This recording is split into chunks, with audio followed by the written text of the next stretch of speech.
I was approached in 2012 from Hugo Boss, possibly becoming the artistic director. The new vision of Boss Women's Wear, really exciting. I thought it was a really good project for me to embark on. Well, I think that's when I really decided I wanted to join the company, was when I visited the campus.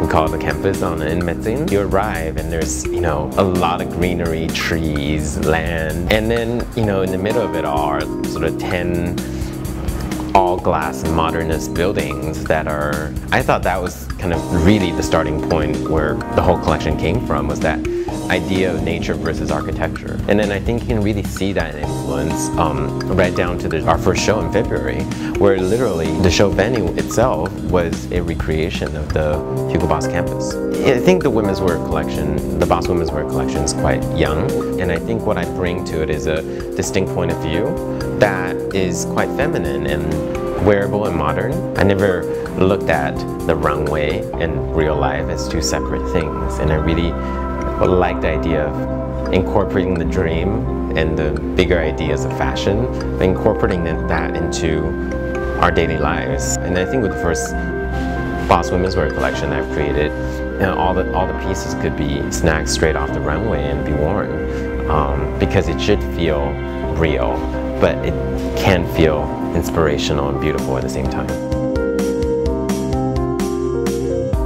It's interesting you mentioned the two names, because I thought Edie Campbell was the perfect face for Boss, my first collection for Boss Women's Wear, because she just feels like the embodiment of the modern woman. So I think in many ways that felt like the very right face for Boss. But at the same time, on the other hand, the Boss woman is not just one person. I think different iterations of her, and I thought Stella Tennant closing the show, and there's something quite handsome and quite striking, but there was nothing masculine about it. It felt really feminine, but it felt really cool also in a whole different way, because that felt like the two very strong iterations of the Boss Women's Wear that I wanted to create, and that it is versatile, but there is that sense of command and confidence that you get in two very different ways.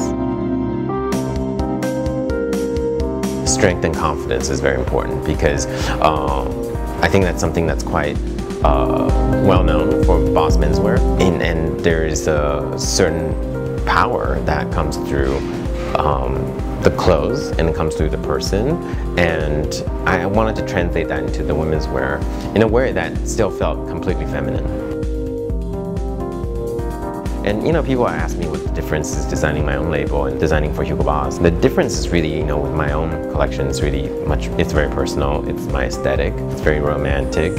And with Boss, it's not about creating a Jason Wu collection at Hugo Boss, it's about me channeling all the best qualities of the company. In that way, I think it's always important to respect the brand DNA. I think I've been training to be a fashion designer my whole life, and I think in different ways, and maybe sometimes in ways I don't realize.